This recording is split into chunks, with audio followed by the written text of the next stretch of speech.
There is a specific moment that every single person watching this video has experienced.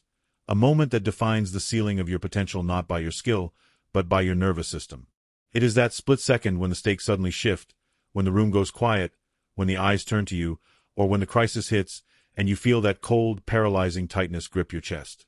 You know exactly what I am talking about. It is the phenomenon of the choke. You have prepared, you have studied, you have rehearsed the lines or the movements 1,000 times in the safety of your room, but when the lights are bright and the pressure is real, your mind betrays you. Your heart rate spikes, your vision tunnels, your hands shake, and the intelligence you possess evaporates, leaving you operating at a fraction of your capability. You watch helplessly as you sabotage yourself, not because you aren't good enough, but because you cannot control the storm inside your own head. This is the great filter of human achievement. Most people spend their entire lives trying to avoid these high-pressure situations, building smaller and smaller lives to ensure they never have to feel that terror again. But you are here because you know that the things you want, the life you are capable of living, sits on the other side of that pressure. You are looking for a way to turn that noise off. Miyamoto Musashi, the greatest swordsman who ever lived, spent 60 years existing in a state of pressure that would shatter the modern mind. He did not deal with deadlines or public speaking fears. He dealt with men standing across from him holding razor-sharp steel, fully intending to end his life within the next heartbeat. If Musashi panicked, if he hesitated, if he let the pressure cloud his judgment for even a fraction of a second, there was no second chance, no apology email, no do-over. There was only death. Yet, in 60 duels, he never lost. He didn't just survive. He operated with a calm so profound, so unsettlingly deep, that it often terrified his opponents before they even drew their swords. This was not an accident of genetics. It was not because he was fearless. It was because he engineered a system of mental control called Heijoshin, a state of mind that renders pressure irrelevant. I'm going to show you exactly how he did it, and how you can dismantle the biology of panic to become the calmest person in the room, no matter how high the flames rise. But before we step onto that path, we need to have a brutally honest moment. You are not here just for entertainment. You are here because you are tired of seeing your potential wasted by your own anxiety. You are tired of knowing exactly what to do but freezing when it's time to do it. You've watched the opportunities drift away to people less talented than you, simply because they didn't crumble under the weight of the moment. That frustration you feel, that anger at yourself for shrinking when you should have expanded, that is the fuel we are going to use today. But you need a container for that fuel. You need a system that captures that energy and turns it into focus. That is what this channel is. We are building a legion of people who are rewriting their internal operating systems based on the most battle-tested philosophy in human history. So do not just watch this as a passive observer. Commit to the transformation.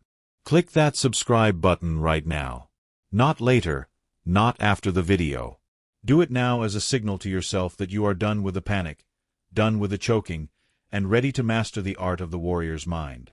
When you subscribe and turn on that bell, you are telling your subconscious that you are prioritizing your evolution over your comfort. We are going to walk through the fire together, but you have to take that first step. Join us. Subscribe. And let's unlock the mind of the unshakable. The fundamental mistake you make when you face high pressure is that you treat the moment as special. You categorize your life into two buckets. There is the mundane bucket, where you brush your teeth, drive your car, do your routine work, and feel safe. And then there is the high-stakes bucket, the interview, the confrontation, the big game, the crisis. When you step into a situation from the second bucket, your brain signals a state of emergency. It floods your system with cortisol and adrenaline, preparing you to fight a tiger or run from an avalanche. But you aren't fighting a tiger. You are trying to negotiate a contract or articulate a complex idea. The biological response to the special moment is exactly what destroys your performance. Musashi identified this duality as the root of all failure. In his final treatise, The Book of Five Rings, he wrote about the concept of Heijoshin, which translates to ordinary mind or everyday mind. His teaching was radical and counterintuitive. He said that your mind on the battlefield, in the midst of blood and death, must be exactly the same as your mind when you are sitting at home sipping tea. And conversely, your mind when sitting at home must be as alert and precise as if you were on the battlefield. Think about the implications of this. Musashi did not try to calm down when the fight started. Trying to calm down is a struggle. It is a form of resistance that creates tension. Instead, he practiced maintaining a battlefield level of intensity and focus during his mundane daily tasks, until the gap between daily life and deathmatch completely disappeared. If you treat every single action you take with the same level of reverence and precision, then the big moments stop being big. They just become moments. Imagine if you brushed your teeth with the same absolute focus you would use to defuse a bomb. Imagine if you listened to your friend's story with the same intensity you would use to listen to a verdict in court. If you raise the baseline of your everyday existence, the spikes of pressure disappear. You flatten the curve of anxiety not by lowering the peak, but by raising the floor. This brings us to the legendary incident at Ichijoji Pine. At this point in his life, Musashi was challenged by the Yoshioka school, the most prestigious sword school in Kyoto. But this wasn't a duel.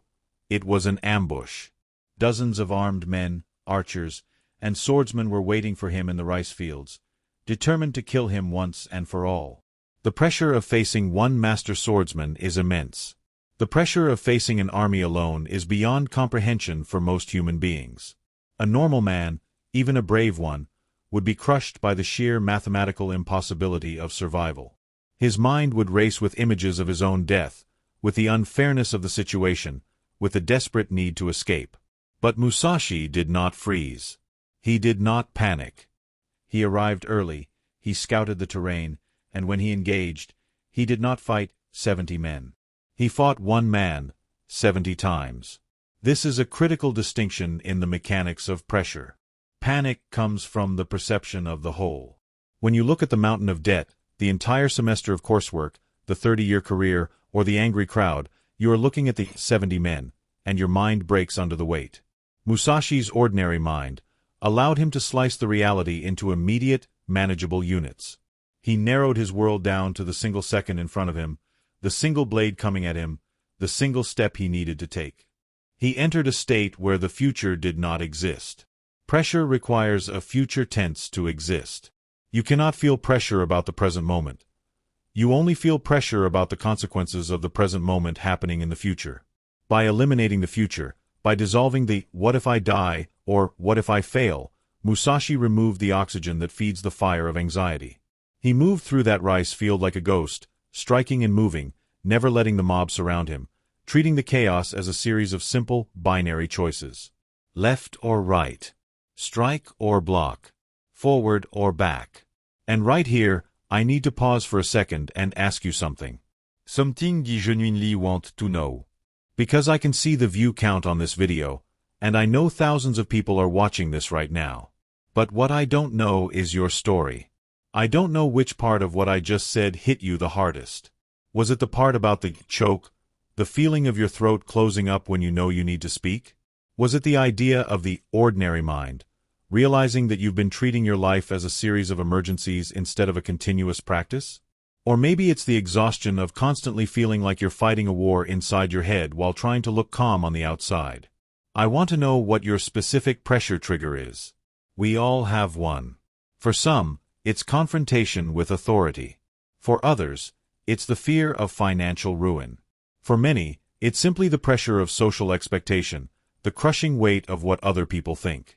I want you to stop, scroll down to the comments, and type this exact phrase, "My pressure trigger is," and then finish the sentence. Be honest. My pressure trigger is public speaking. My pressure trigger is conflict with my spouse. My pressure trigger is looking at my bank account. Why am I asking you to do this? Because the moment you name the fear, you strip it of its power. You drag it out of the darkness of your subconscious and throw it into the light where we can look at it.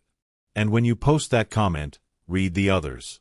You will see that you are surrounded by an army of people fighting the exact same demons. You are not broken. You are just untrained. And we are fixing that training right now. So go ahead. Type it out. My pressure trigger is. And let's get back to the work. Now, let's go deeper into the technical application of this calm.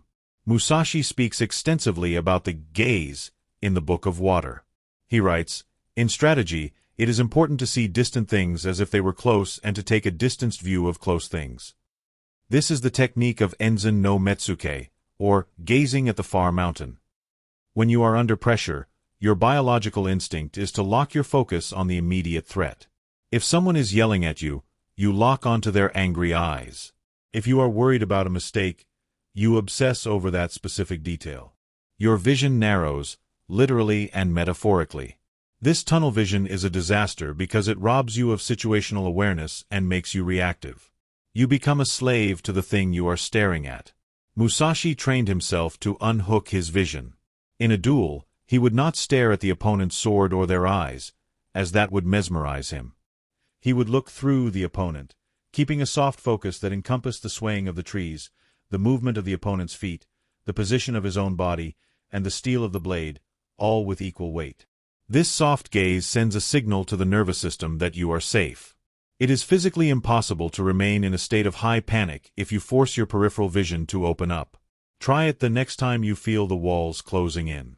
Physically soften your eyes. Expand your awareness to the corners of the room. See the distant things as if they were close. This immediately down-regulates your fight-or-flight response. It puts you back in the pilot's seat. By refusing to fixate on the source of the pressure, you deny the pressure a landing pad in your mind. You become like the ocean. The surface might be choppy, but the depths are vast and immovable. Musashi also taught the principle of water. Water adopts the shape of its container. It does not argue with the rock, it flows around it. It does not panic when it falls over a cliff, it becomes a waterfall. It does not get hurt when you strike it, it simply yields and then returns to its form. Pressure is a form of rigidity. When you feel pressure, you are mentally holding on to a specific outcome. I måste nå stute. I must get this job. I must win this argument. That must is a rigid structure, like a glass vase. And because it is rigid, it is brittle. One wrong move, and it shatters. Musashi's mind was like water. He had no fixed shape. If the opponent attacked high, he became low. If the opponent was aggressive, he became the void. If the situation called for patience, he was a stone. If it called for speed, he was lightning. He detached himself from the outcome of the duel and committed himself fully to the process of the duel. This is the paradox of high performance. To get the result you want, you must completely stop caring about the result. You must care only about the action.